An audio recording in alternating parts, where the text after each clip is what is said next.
আচ্ছা ইনশাআল্লাহ। আলহামদুলিল্লাহ আমরা একটানা আগামীকাল থেকে শুরু করেছি প্রায় 7-8 ঘন্টা। আমরা আরবি ভাষা জানছিলাম।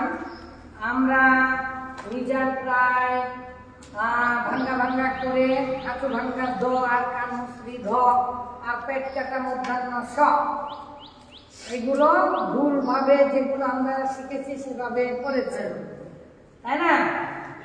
তো দ কোনোদিন হাঁটু ভাঙ্গা হয় না, কান মুসরি ধ, কান মুসরা দিলে জীবনে ধর মতো দেখায় না। আর পেট কাটা মধ্যাহ্ন সেই সন্ত্রাসী অক্ষরে বাবা পেট কেটে দিবে বলে, ঠিক আছে? সেভাবে আমরা পড়িনি, আমরা বুঝে বুঝে নতুনত্বের সাথে পড়ার চেষ্টা করেছি। মিজান আর মন সাহেবের অল্প কিছু ভাবের রসা বলে আর অন্যান্য বিষয়গুলো আলহামদুলিল্লাহ। রেন্দা লাদা লালি লাদি আছে, ছাগলের লাদি আছে, আর আবাস লাদা আছে, আমরা পড়েছি। এখন আমরা বলবো পাঞ্জেগান। যদিও বা পাঞ্জেগান একটা স্বতন্ত্র বই আপনারা পড়েছেন। পাঞ্জেগানের শেষের অধ্যায় হচ্ছে খসাইসুল আবওয়াব। পাঞ্জেগান সর্বোচ্চ আমার বিশ্বাস কেউ যদি 15টা ঘন্টা পড়ে তাহলে তার জন্য যথেষ্ট হবে। আব্দুল ওয়াহেদ নামে একজন ছাত্র আছে পাঁচরুচিতে, মাত্র 15 দিন বা 15 বার এসেছিল আমার কাছে, 15 দিন এসেছিল। আলহামদুলিল্লাহ সমস্ত মাদ্রাসার মধ্যে ফার্স্ট হয়েছে। বৃক্ষ তোর নাম কি ফলে পরিচয়, হ্যাঁ, এই কাহিনী এখন অনেক পুরাতন। এখন একই বৃক্ষে অনেক ফল হয়। এখনই আমি দেখিয়ে দিব আপনাদেরকে যে বই খোলার আগে সমস্ত বই আপনারা বুঝবেন কিভাবে, আমার শীত থেকে কি কি বুঝবেন। ইতিমধ্যে কেউ একজন পড়েছেন, আপনারা খুব পড়া লোভী, এই জন্য পড়াতে ভালো লাগছে। সারা রাত সারাদিন যদি এভাবে পড়ায় ইনশাআল্লাহ আমার মন ভরবে না, আর আপনারাও আশা করি অনেক পড়ছেন। তাহলে শুরু করছি পাঞ্জেগান। যদিও বা আমরা নির্দিষ্ট একটা বই ধরছি, তো পাঁচ মানে 5 আর গান্স মানে ধনভাঙ্গা, 5টি ধনভাঙ্গা। 5টা বাপ থাকলেও আসলে 5টা বাপ নয়, 5টা বাপ নয়। পাঞ্জেগান মূলত তালিম বা সন্ধি। বাংলা ভাষায় সন্ধির যতগুলো নিয়ম আছে তার চাইতে অনেক কম নিয়ম আছে। বাংলা ভাষায় সন্ধির যতগুলো নিয়ম আছে তার চাইতে অনেক কম নিয়ম আছে। তাহলে পাঞ্জেগান যে জন্মগ্রহণ করেছে একটাই কারণ, সেটা হচ্ছে যে কোনো মূল্যে উচ্চারণকে সহজ করা। কি করা? তালিম, ঈদগাম, ফিদগাম, ফিদগাম, ফিদগাম, যাই বলেন না কেন উদ্দেশ্য একটাই, সেটা কি? উচ্চারণ সহজ করা। এই যে আমার দিকে তাকান, পৃথিবীতে পাঞ্জেগান যে চিহ্ন সর্বদাই মাত্র 3টা, আলিফ, ওয়াও, ইয়া। এই আলিফ থেকে জন্মগ্রহণ করেছে জবর, ওয়াও থেকে জন্মগ্রহণ করেছে পেশ, ইয়া থেকে জন্মগ্রহণ করেছে জে। আগে তো জবর জের হরকত এগুলো ছিল না, তাই না? এটা তো সবাই জানে। তাহলে আলিফ, ওয়াও, ইয়া হচ্ছে ভাওয়েল, মানে ভাওয়েল মানে স্বরবর্ণ, স্বরবর্ণ মানে সরাসরি বর্ণ, সাহায্যকারী বর্ণ, অন্য অক্ষরকে উচ্চারণ করতে সাহায্য করে, এটাকে হরফে ইল্লাত বলা হয়, তাই না? এই আলিফ, ওয়াও, ইয়াই হচ্ছে মূলত উচ্চারণে কখনো কঠিন হবে, উচ্চারণে কখনো সহজ করবে।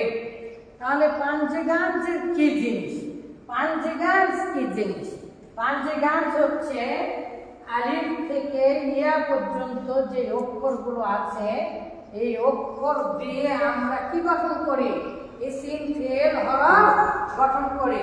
তো ইসিম, ফেল, হরফ, তো এই গঠন করতে যে পৃথিবীতে আমরা সর্বনিম্ন কয়টা অক্ষর ছাড়া ফেল গঠন করতে পারি না? 1, 2, 3। মাত্র 1 ঘন্টায় সারা জীবনের জন্য পাঞ্জেগান ইনশাআল্লাহ শেষ হবে আশা করছি। আপনি নিজে এক্ষুনি দাঁড়িয়ে থেকে পারবেন, যারা শিখছে পড়তে তারাও পারবেন, অবশ্যই না করলেও পারবেন, অবশ্যই পারবেন। কিভাবে দেখাচ্ছে? এই 3টা, এটা ফাঁক কোন ধরনের উচ্চারণ? আইন, হরফে হালকি উচ্চারণ, তাই না? লাম। তো এই যে উচ্চারণ, তাহলে শব্দ গঠনের উচ্চারণের ভিত্তিতে, উচ্চারণের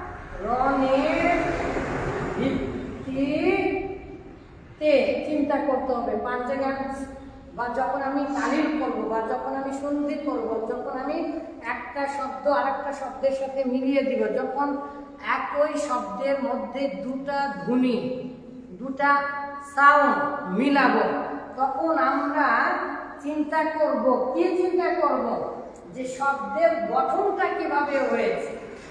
মানে এই গঠন বলতে কোন কোন অক্ষর দ্বারা শব্দটা গঠন হয়েছে, এর জন্য বলা হয় জিন্স।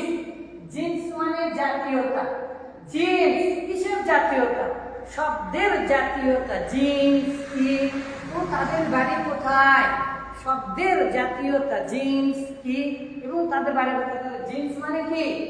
জিন্স মানে শব্দের প্রকৃতি, শব্দের উচ্চারণ, শব্দের বাড়ি, শব্দের ন্যাশনাল আইডি কার্ড।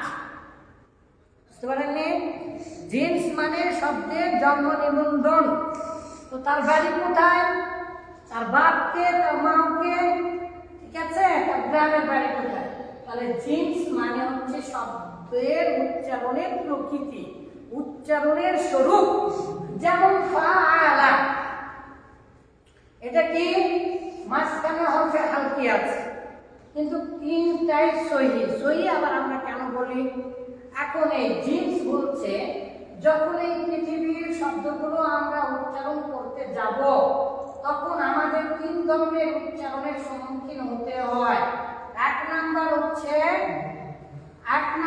আমি সহি সবার পরে শেখাই, ঠিক আছে? এক নাম্বার হচ্ছে হামজা। আলিফ আর হামজার মধ্যে পার্থক্য পাঞ্জে গাঞ্জে আছে। আলিফের জন্মই হয়েছে খালি, আলিফ সর্বদাই খালি। আর আলিফের উপরে যখনই জবর জের পেশ হবে, তখন সেটা আলিফ থাকে না, সেটা কি হয়ে যায়? হামজা হয়ে যায়। তো আলিফ, এই হামজা, এই হামজা, এই হামজার উচ্চারণ আমরা কিছুক্ষণ আগে বললাম না, হরফে হালকি, হরফে হালকি, হামজা হা আইন হা গাইন খ। এই হামজার উচ্চারণটা তুলনামূলক একটু সহজ, কিন্তু কঠিন আছে। আর তাহলে সবচেয়ে কঠিন হয় কোন উচ্চারণ? কঠিন হয় আলিফ ওয়াও ইয়া। আলিফ ওয়াও ইয়া পৃথিবীতে সবচেয়ে বেশি কঠিন হয়, পৃথিবীতে সবচেয়ে বেশি সহজ হয়। একই জিনিস, এই যে এই আলিফ ওয়াও ইয়া পৃথিবীতে সবচেয়ে বেশি কঠিন হয়, আবার সবচেয়ে বেশি সহজ হয়। যেহেতু সহজ হয়, কঠিন হয়, এটা বিশেষ গুরুত্বপূর্ণ। আর আমরা জানি এই হামজা বা আলিফ ওয়াও ইয়া ছাড়া পৃথিবীতে যা কিছু আছে সবগুলো হচ্ছে সহি। সহি মানে বিশুদ্ধ। বিশুদ্ধ কোন দিক থেকে? হাদিস সহি না, উচ্চারণের দিক থেকে সহি।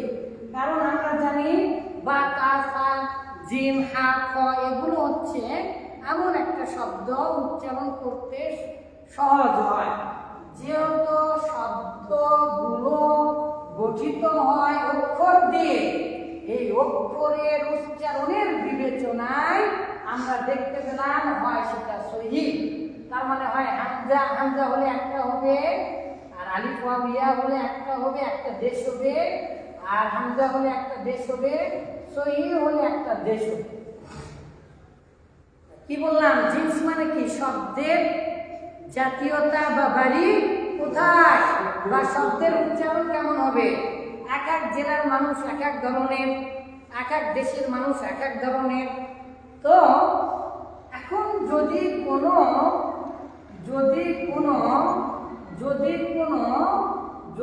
কোনো শব্দে আই, আলিফ ওয়াও ইয়া থাকে, তাহলে সেটাকে আমরা ধরবো এই দেশ থেকে। এই দেশের নাম দিয়েছে মমতাজ। মমতাজ, এই দেশের নাম কি? মুআতাল মুআতাল মানে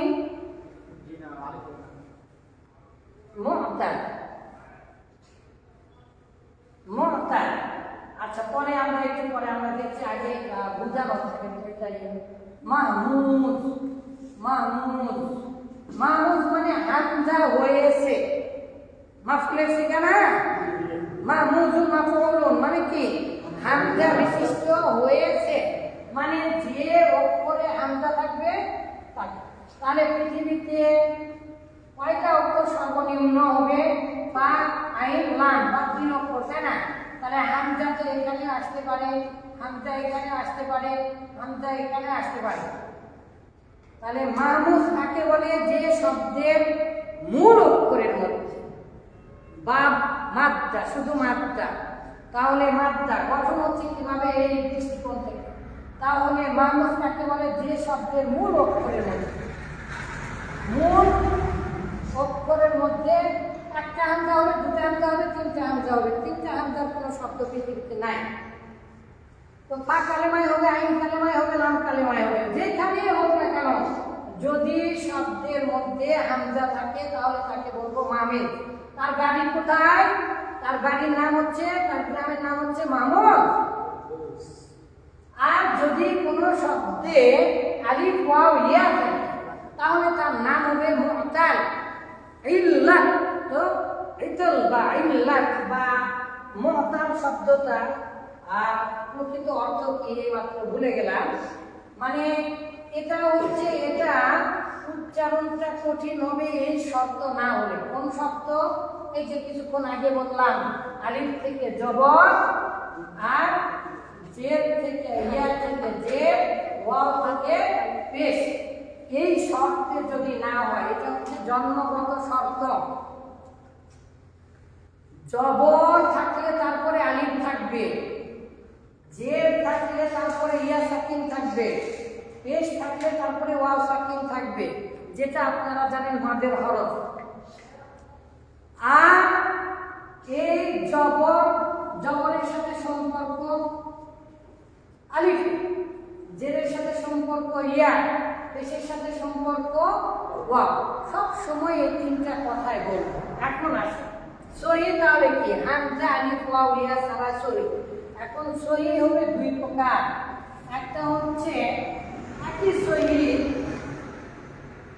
দাব্বা, তাহলে দাবাবা, দাবাবা একই অক্ষর দুটো আসে।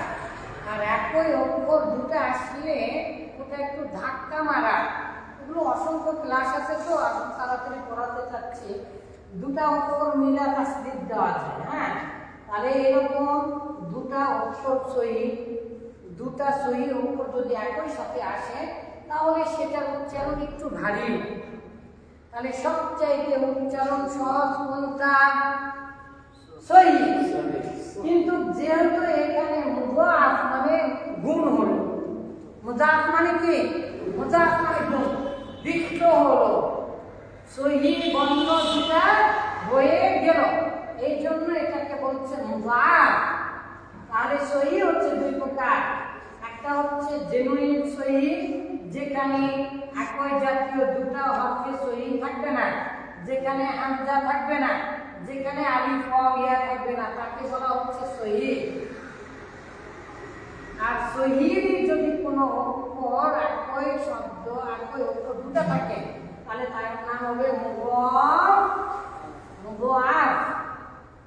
আর যদি কোনো অক্ষরে হামজা থাকে তাহলে তার নাম হবে মামুদ। কোনো অক্ষরে হরফে ইল্লাত থাকে তাহলে তার নাম হবে মুআতাল। এই সবগুলোর তালিম কেন? এটা জানতে হবে, জিনিসটা কেন জানতে হবে। শব্দের উচ্চারণ সহজ না কঠিন, এই জিনিসের উপরে ভিত্তি করে আমরা জানতে পারবো। আর শব্দের উচ্চারণ সহজ না কঠিন এটা জানলে, যদি কঠিন হয় তাহলে আপনি সহজ করে ফেলে দিতে পারবেন। এই জন্য পাঞ্জে গাঞ্জে সহি। এখন বলেছে সহির তালিমের প্রয়োজন নাই, মাহমুদের মাত্র 2টি কায়দা তাই। তার মানে সহি তো এমনি উচ্চারণের সঠিক একাকি মুখ দিয়ে বের হয়ে আসে, তাহলে সহি তালিলের প্রয়োজন নাই। সহি ভালো মুখের সন্তান, সহি তালিলের প্রয়োজন নাই। এখন মাহমুদ একটু আনা কঠিন, খুব কঠিন লাগে। তাহলে বলেন, তাহলে মাহমুদের রূপান্তর সহির রূপান্তরের মতোই পাঞ্জাবিতে লেখা আছে, দেখেন। যদি তাই হয়, তার জন্য এখন পৃথিবীর যতই কায়দা আসুক না কেন, আমি দেখেছি মাত্র 2টি কায়দা হয়। এই জন্য কবিতা বানিয়ে ফেলেছি, সহির তালিলের প্রয়োজন নাই। কখন তালিল করতে হবে বলেন? যে কোনো ভাবে যদি উচ্চারণে কঠিন হয়, উচ্চারণে কঠিন হলেই তো তালিল করব, তাছাড়া কিন্তু তালিল করব না। তাহলে সহির তালিলের প্রয়োজন নাই। আর মাহমুদের মাত্র 2টি কায়দা, তাই মাত্র 2টি কায়দা। এখন 2টা কায়দা যদি কোনো পৃথিবীতে আমরা জানি, এক হামজা আসে, হামজা ইস্তিফহাম, হামজায়ে ইস্তিফহাম, আর এক হামজা মনে করে মূল অক্ষরের হামজা আসে। পরপর 2টা হামজা এলে কিভাবে পড়বে? এই জন্য মাহমুদের মাত্র 2টা কায়দা, পরপর যদি 2টি কায়দা থাকে তাহলে ওই জায়গাতে তালিল করা ওয়াজিব হয়ে যায়। একটা হামজা যদি সাকিন থাকে, একটু পরে আমরা বিস্তারিত ঢুকবো, এক এক করে, সমস্যা নেই, হয় নাই। বাবা আসো আসো, ঘুম ছাড়া যাবে না, ইয়ালা ইয়ালা। আচ্ছা, তাহলে বুঝে যাবে। তাহলে এখন আসেন, কখন আপনি তালিল করবেন? যদি উচ্চারণ কঠিন হয়। আর কখন তালিল করবেন না? যদি উচ্চারণ সহজ হয়। এখন ঘটনা আরেকটা ঘটবে, মনে রাখতে হবে সবসময়, যে কোনো ভাবে তালিল করার পরে যদি অন্য শব্দের সাথে মিলে যায়, তাহলে জীবনে তালিল হবে না, তাহলে জীবনে তালিল করা যাবে না। কারণ আরবি ভাষার বৈশিষ্ট্য হচ্ছে একটা ওজন আর একটা ওজনের সাথে মিলে দেওয়া যাবে না। যেমন সবাই জানেন কলা, কলা ছিল মূলত কওয়ালা। আমি কিছু জানি না, আমি শুধু জানি জবরের সাথে এই যে ওয়া, পৃথিবীতে ওয়া, আলিফ, ওয়া, ইয়া, এর উপরে জবর জের পেশ হলে এটা পৃথিবী উল্টা গেলে ওটা কঠিন হয়ে যাবে। কারণ কি বললাম, জবর আলিফ জন্মগ্রহণ করবে, আলিফ খালি, আর ইয়াটা সাকিন, ওয়াওটা সাকিন। ইয়া সাকিন হলে তার পূর্বে আবার জের, ওয়া সাকিন হলে তার পূর্বে পেশ। এইরকম হলে আলিফ ওয়াও ইয়া সহজ হয়। কিন্তু যে কোনো ভাবে আলিফ ওয়াও ইয়া এর যদি উচ্চারণ কঠিন হয়, জবর জের হরকত হলে পৃথিবী উল্টা গেলে কঠিন হবেই হবেই হবেই হবে। বলেন দেখি, ওয়া জবর সাকিন হলে তো উচ্চারণই করতে হয় না, তখন তো অন্য উচ্চারণকে সে আরো সাহায্য করে না, খেলা মারে, একালিফ কাম দেয় না, মাদের আবার 3টি জবরের ভাবে কালার জের ভাবে দলালা কিছু ভাবে তাই না। আর যে কোনো ভাবে আলিফ ওয়াও ইয়া এর উপরে জবর জের পেশ হলে পৃথিবী উল্টা গেলে কঠিন হবে। কঠিন খালি কঠিন না, ওয়া জবর ওয়া, ওয়া জের উই, ওয়া পেশ হু, ওয়া উই হু। আল্লাযী ইউওয়াসউইসু, ইউওয়াসউইসু অনেক কঠিন উচ্চারণ। একজন দাদিকে পড়াচ্ছিলাম, হচ্ছে না, বলছে আল্লাযী ইউওয়াসউইসু, তো ইউওয়াসউইসু মানে বাজের বি হয়ে যাচ্ছে না, তাহলে হচ্ছে না। তো যখন বলছিলাম, তো বলছে এবারে পড়তে পড়তে পড়তে পড়তে বলছে, দেখেন তো, দেখো তো লাতি হসে নাকি, আল্লাযী ইউওয়াসউইসু ফি কি সুদুরিন নাস। না পড়তে পড়তে বলছে কি হয়েছে নাকি। তাহলে যে কোনো ভাবে ওয়াও ইয়া এগুলোর উপরে জবর জের পেশ হলে কঠিন হবে। একটু হলে কলা কত সহজ, কোয়ালা মানে কলার মতো কুপ করে গিলা ফেলা, আর কওয়ালা কওয়ালা একটা ঘুরা ঘুরা ঘুরা ঘুরা হচ্ছে না, কওয়ালা কওয়ালা একটু কঠিন হলো না? একটু কঠিন হয়েছে কেন? তাহলে কি করব? তাহলে কি করব? ওয়াই এর আগে জবর কি চাই? আলিফ চাই। জবর কি চাই? আলিফ চাই। অতএব এই ওয়াওটাকে আমরা আলিফে পরিবর্তন করতে পারবো, ফলে কলা হবে। এখন আসে একটা কথা মনে আছে, যে কোনো ভাবে কঠিন হয় খেয়ে ফেলে দিব। এখন যদি খেয়ে ফেলে দেন রোজা কিন্তু নষ্ট হবে না। দেখেন এখন